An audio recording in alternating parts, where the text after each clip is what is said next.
La ilaha illallah.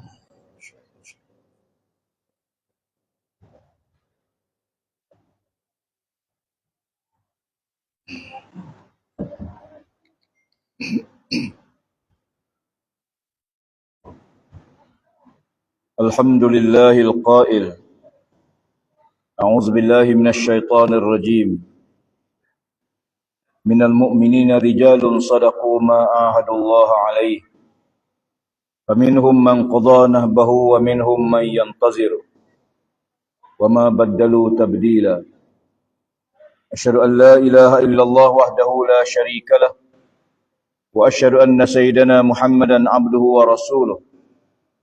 Allahumma salli wa sallim ala nabiyyina Muhammadin sallallahu alaihi wasallam wa ala alihi wa ashabihi wa man da'a bi da'watihi wa jahada bi jihadihi ila yaumiddin. Amma ba'du fa ya ibadallah, usikum wa iyaya bi taqwallah.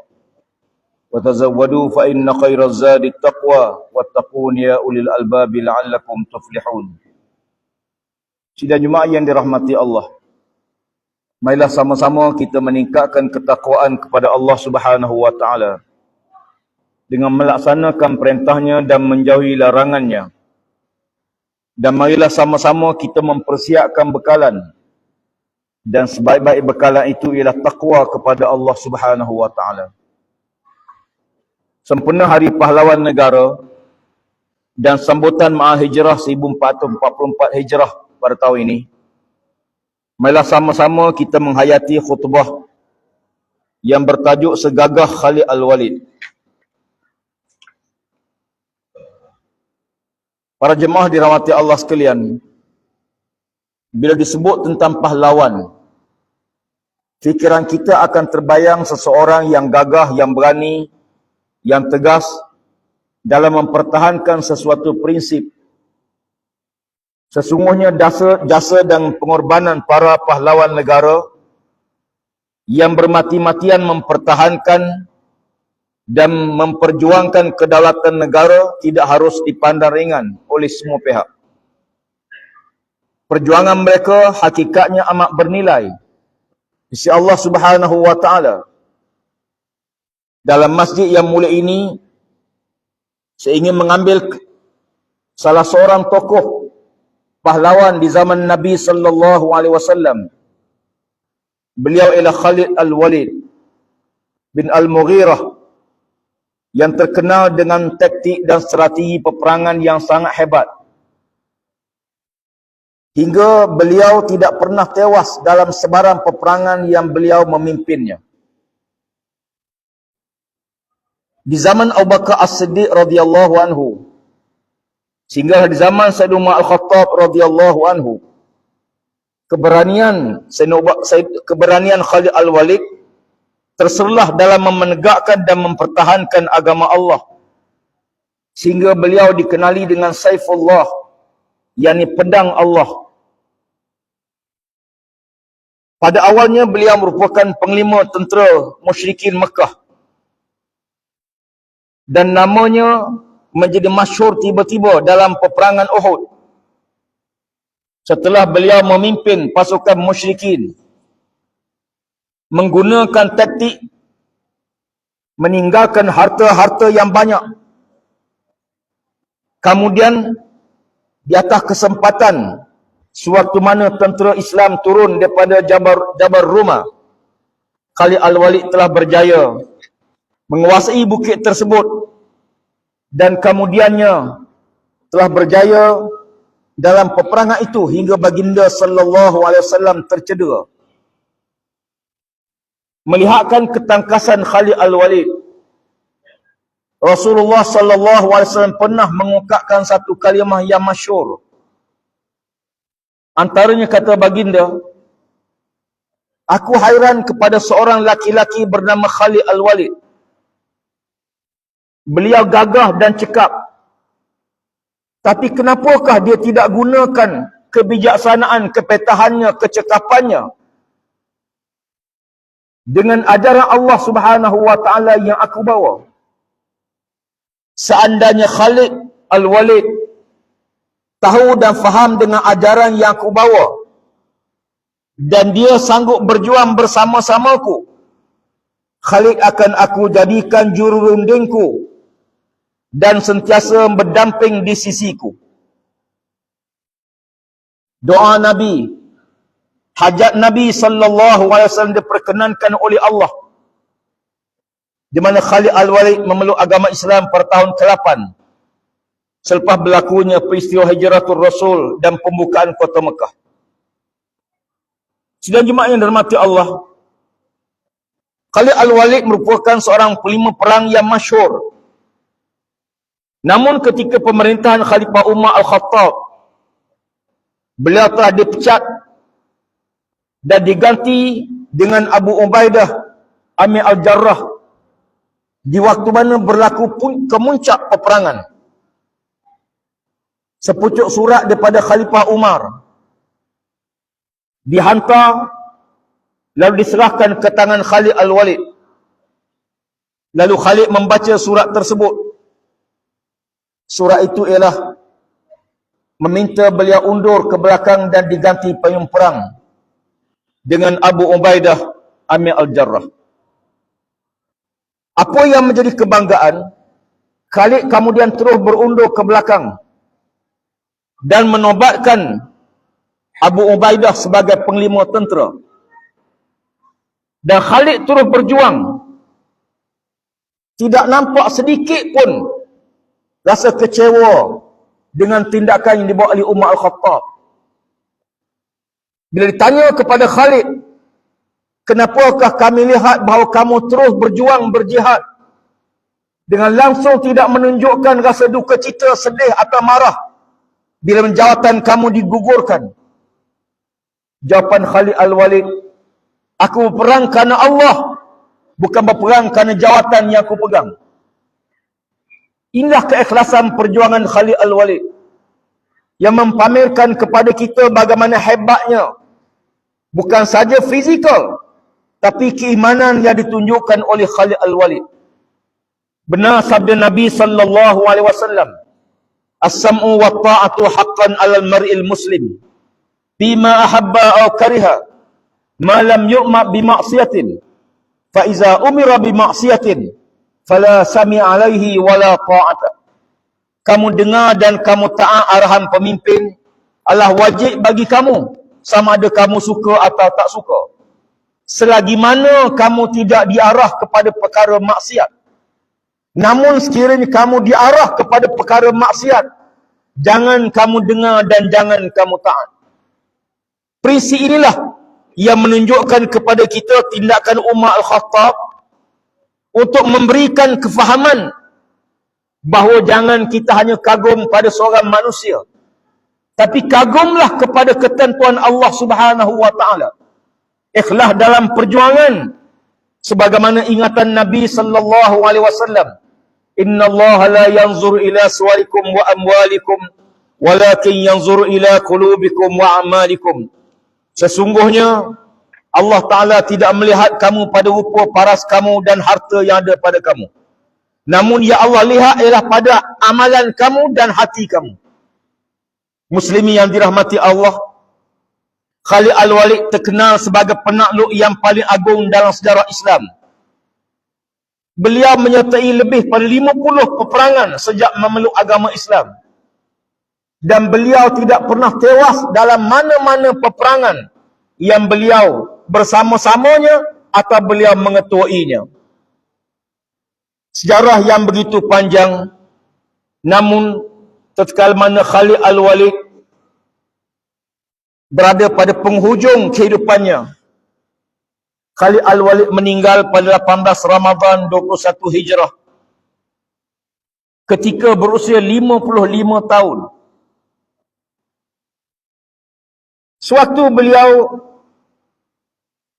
di saat-saat kematiannya, beliau berkata, aku telah menyertai lebih pada 100 peperangan sejak aku kecil.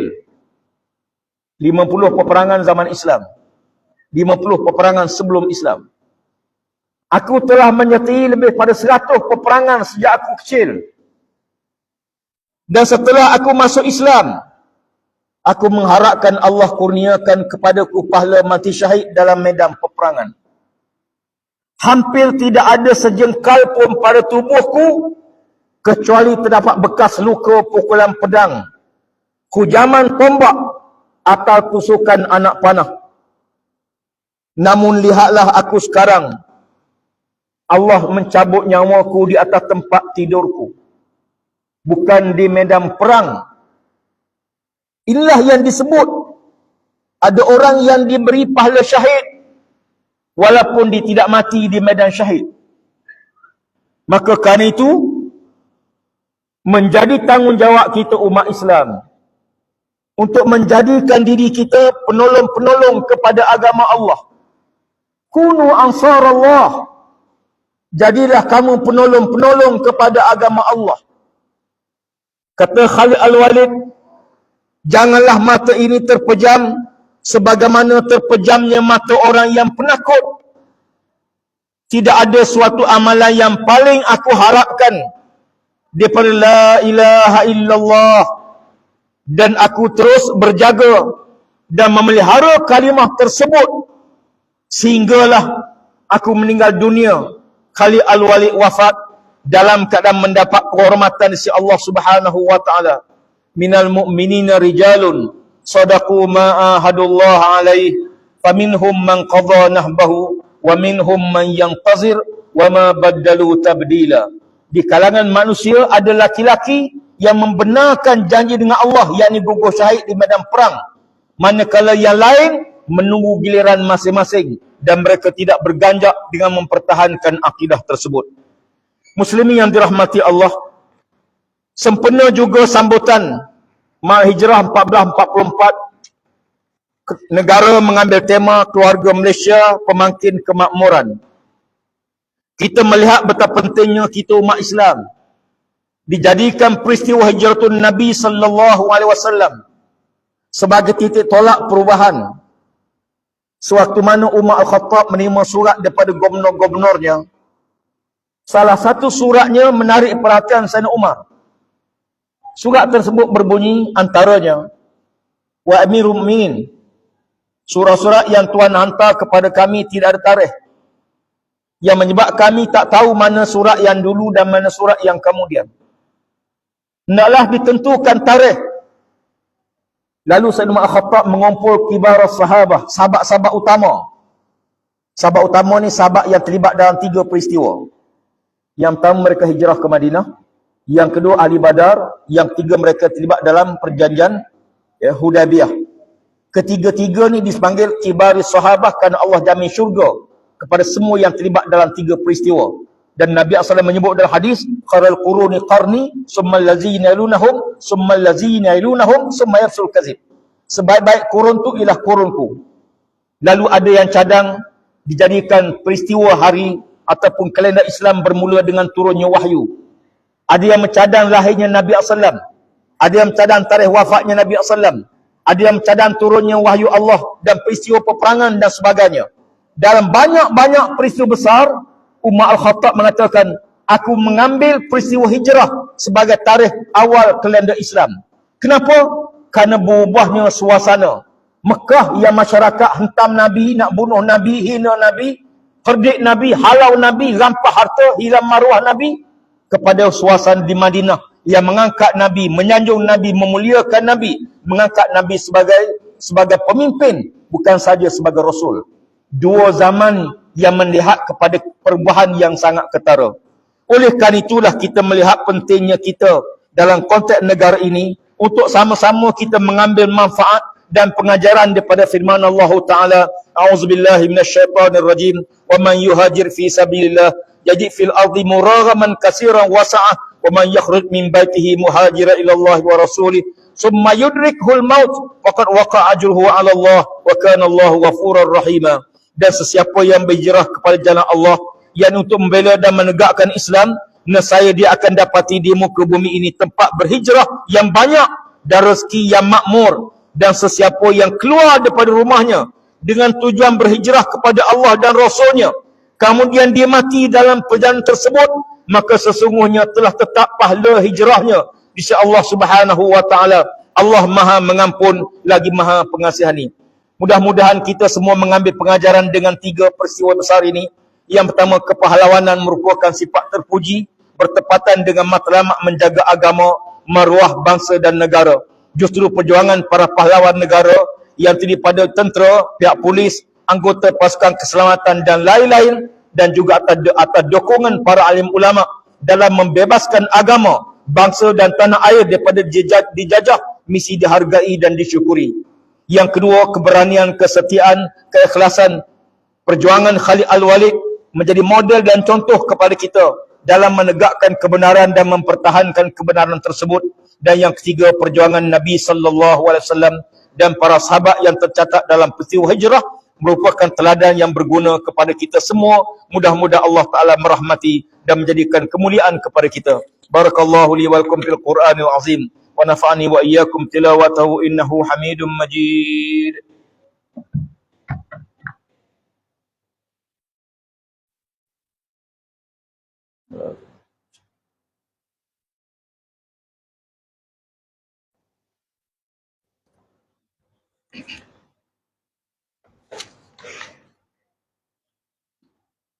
Alhamdulillahi Rabbil Alamin, wassalatu wassalamu ala Sayyidina Muhammad wa ala alihi wa ashabi ajma'in. Amma ba'du fa ya ibadallah, usikum wa iyaya bitaqwallah. Asyhadu an la ilaha illallah wahdahu la syarikalah wa asyhadu anna Sayyidina Muhammadan abduhu wa rasuluh. Para jemaah dirahmati Allah sekalian, di antara waktu mustajab doa ialah waktu khatib duduk antara 2 khutbah. Antara saat makbulnya doa ialah waktu khatib duduk antara 2 khutbah. Perbanyakkan doa pada waktu itu. Yang kedua, di antara azan dan iqamah. Yang ketiga, waktu hujan mula turun. Yang keempat, waktu kita dalam musafir. Yang kelima, waktu kita dizalimi. Yang keenam, waktu kita benar-benar bergantung, bertawakal, bertawajuh kepada Allah pada 2/3 malam. Itu di antara waktu-waktu yang mustajab doa. Walau bagaimanapun, Allah Subhanahu wa Ta'ala menyuruh kita sentiasa munajat doa padanya. Kerana kita tidak tahu saat mana yang Allah Subhanahu wa Ta'ala ingin makbulkan doa kita. Namun Allah Subhanahu wa Ta'ala tidak pernah menolak doa hamba. Firman Allah Ta'ala, "Ud'uni astajib lakum."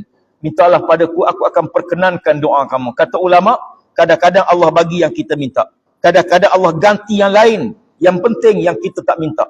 Kadang-kadang Allah tukar dalam bentuk pahala doa kita. Kadang-kadang doa mengangkat darjat kita di akhirat. Kadang-kadang dengan doa melepaskan kita daripada azab Allah di akhirat. Dan kadang-kadang diangkat darjat kita dalam syurga Allah Subhanahu wa Ta'ala. Doa tidak pernah sia-sia si Allah Subhanahu wa Ta'ala. Doa silahul mu'min. Doa ialah senjata bagi orang mukmin. Dan marilah juga kita pada hari mulia ini banyakkan selawat pada Nabi sallallahu alaihi wasallam.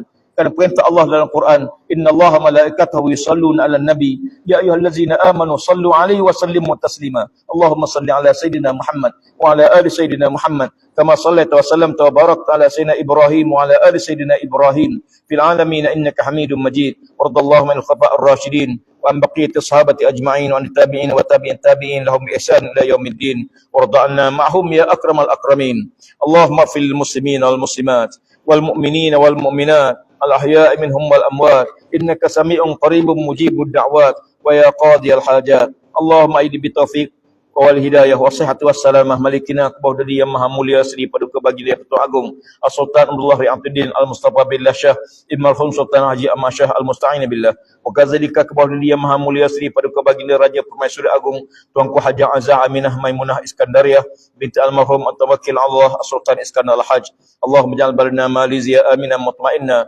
sakha'an rakha'a dara 'adlin wa imanin wa amnin wa aman وسائر بلاد المسلمين يا أرحم الراحمين. اللهم أعز الإسلام والمسلمين ودمر أعداءك أعداء الدين وانصر من نصر الدين واخذل من خذل المسلمين وعلى كلمتك إلى يوم الدين. اللهم إنا نعوذ بك من البرص والجنون والجذام ومن سيء الأسقام. ربنا ظلمنا أنفسنا وإن لم تغفر لنا وترحمنا لنكونن من الخاسرين. Ya Allah, jadikanlah kami hamba-Mu yang taat melaksanakan kewajipan sembahyang, membayar zakat kepada pusat perkuntan zakat Majlis Agama Islam Wilayah Persekutuan dan menginfakkan harta melalui ibadah wakaf di pusat-pusat wakaf Majlis Agama Islam Wilayah Persekutuan. Berikanlah kepada kami dan rahmatilah segala usaha kami ya Allah dalam memenuhi kewajipan zakat dan wakaf pada jalan-Mu ya Allah. Kau jadikan harta zakat dan wakaf ini sebagai saham bagi kami, membantu kami nanti di hati pada mahsyar ya Allah. Ya Allah ya Tuhan, pun mudahkanlah Majlis Agama Islam Persekutuan dalam mengagihkan zakat kepada para asnaf dan menguruskan harta wakaf dengan sebaik-baiknya ya Allah demi manfaat umat Islam di Persekutuan ini khususnya ya Allah. Ya Allah ya Rahman Rahim, kurniakanlah pada kami, keluarga kami, negeri kami, negara kami dalam keadaan aman dan dengan penuh ketakwaan keimanan pada-Mu ya Allah. Jauhilah pemimpin-pemimpin yang melakukan kemungkaran dan maksiat pada-Mu ya Allah. Jauhilah daripada kesalahan-kesalahan perbuatan-perbuatan rasuah, pecah amanah, penyelewengan yang membawa kerosakan kepada agama, pada bangsa dan negara ya Allah. Ya Allah ya Tuhan kami, kurnia ketabahan, kesabaran kepada kami dalam melaksanakan kehidupan ini ya Allah. Rahmatilah keluarga kami, diri kami dan masyarakat kami ya Allah. Rabbana zalamna anfusana wa illam taghfir lana wa tarhamna lanakunanna minal khasirin. Allahumma rabbana atina fid dunya hasanah wa fil akhirati hasanatan wa qina azabannar. Ibadallah, innallaha ya'muru bil 'adli wal ihsan wa itaa'il qurba wa yanha 'anil fahsya'i wal munkar wal baghi ya'zukum la'allakum tadhakkarun. Fazkurullaha al-'azim yazkurkum was'aluhu min fadlihi yu'tikum wa la zikrullahi akbar. Wallahu ya'lamu ma tasna'un. Aqimus salat.